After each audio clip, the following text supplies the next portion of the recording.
Number 5. Perry Corbin and Robert Bethune. The Appleman House was a high-end hotel in downtown Birmingham, Alabama. The hotel opened in 1968 and it had guests like President Richard Nixon and comedian Bob Hope. In 1975, the Baron of Beef restaurant was located in the hotel. On January 29, 1975, there was an argument between 58-year-old waiter Robert Bethune and 56-year-old assistant maitre d' Perry Corbin. A customer had left a $20 tip and they argued about who the tip belonged to. Accounting for inflation, that was about $120 in 2025. When the men arrived at work the next day, January 30th, 1975, they continued to argue about the $20 tip. At 5:45 p.m., just before the restaurant opened, the two men were standing about 4 feet apart and they were yelling at each other in front of their co-workers. Suddenly, they both pulled out handguns and they fired about 3 shots at each other. Both were hit with a third bullet and killed instantly. Number 4. John Gadson and Betty Jo Perry Gadson. In 2003, John Gadson was 47 years old and lived in Myrtle Beach, South Carolina. He was a state trooper and he had been on the force for 24 years. He was married to 49-year-old Betty Jo Perry Gadson. They had only been married 17 months and they lived in an apartment. No one noticed anything unusual about the couple and there didn't seem to be any problems between them. On July 29, 2003, John worked his shift as a patrolman and went home. At 1:47 p.m., Betty called 911. During the 7-minute call, she is heard arguing with John. She demanded to know where he was the night before, and John said he had been at a motel. Then John is heard telling his wife to come towards him. There's a sound of a struggle, followed by several gunshots. Then the call goes dead. Then John called 911 and said he needed an ambulance. First responders arrived at the apartment and found 49-year-old Betty Jo Perry Gadson dead and 48-year-old John Gadson conscious but bleeding profusely. He was taken to the hospital where he underwent surgery. However, he died about 4 hours after being shot. In the apartment, they found one gun. It was John's backup service weapon.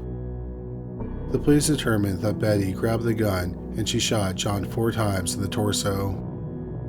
John managed to wrestle the gun away from his wife and he shot her in the head, which killed her instantly. Based on the phone call, it seems that the murder stemmed from a domestic dispute, but the police have never publicly talked about motive. Number 3. Sheldon Appleman and Cassandra Appleman. In 2019, Sheldon and Cassandra Appleman lived in a rural area of Martinsburg, Pennsylvania. They had been married for about 9 years and they had 3 children. However, they did not have custody of them. In May 2016, Sheldon had pleaded guilty to assaulting one of the children and they lost custody of them. That same year, Cassandra gave birth to a baby and they lost custody of that child as well. All 3 children were living with relatives. Both Sheldon and Cassandra had intellectual disabilities and Sheldon had mental illness. He was on medication, which was not to be taken with alcohol.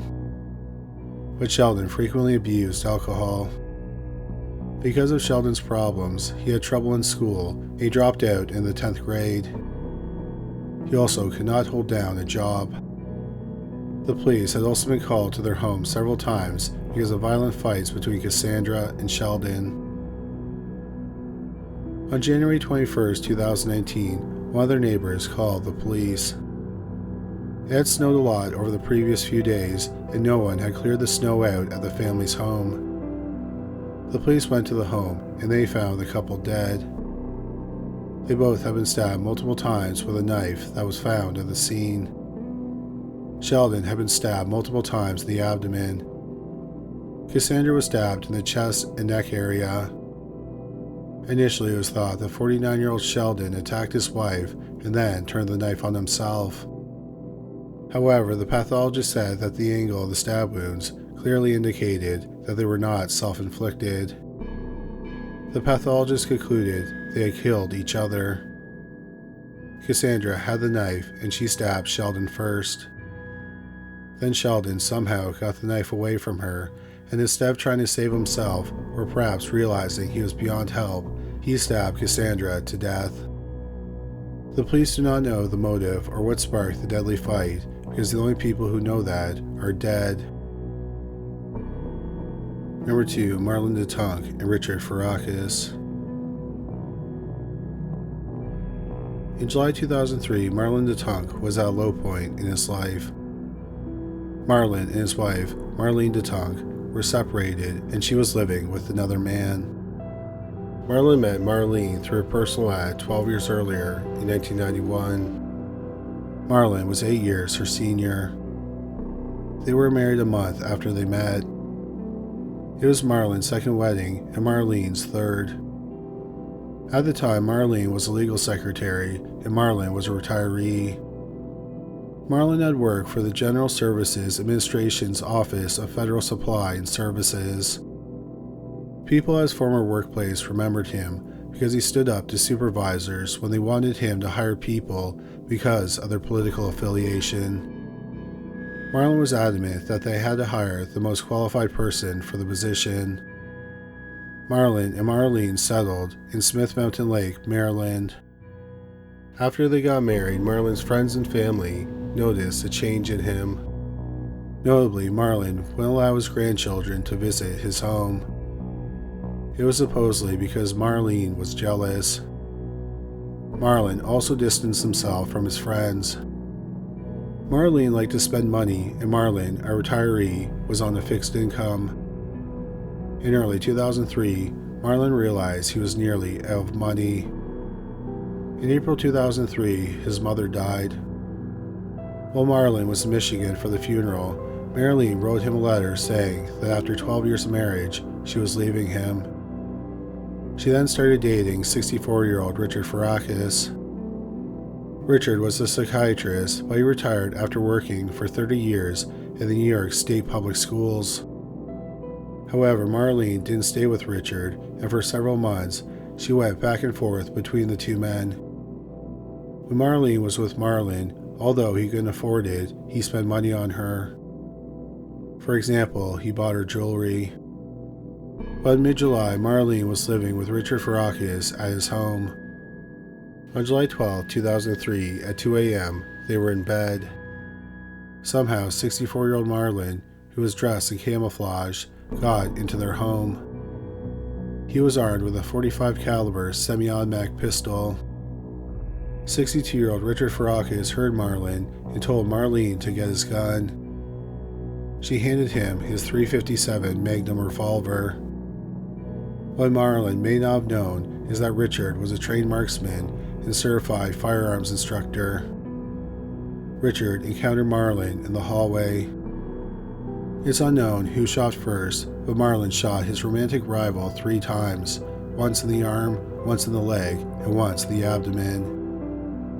Meanwhile, Richard fired 2 shots into Marlon, one in the abdomen and another in the head. Marlon died at the scene. Richard was taken to the hospital. He lived for another 3 days and then succumbed to his injuries. Marlene was uninjured in the shooting. Number 1. Wallace Weekley. Bay Minette is a small city about 30 miles northeast of Mobile, Alabama. In 2007, it was home to 70-year-old Wallace Weekley, who lived most of his life on the same street. When he was young, he served in the Navy. Afterward, he worked as an electrician for the agrochemical and agricultural biotechnology company, Monsanto. But in 2007, he had been retired for several years. Weekley lived alone on several acres of land. He did not interact with his neighbors much. What they knew about him was that he had a short temper, he was grumpy, liked to drink, and owned a lot of guns. What they may not have known was that he was a suspect in a murder. In August 2000, Weekley had a roommate, 53-year-old Lem Matthews. Matthews had been a constable for Mobile County, Alabama.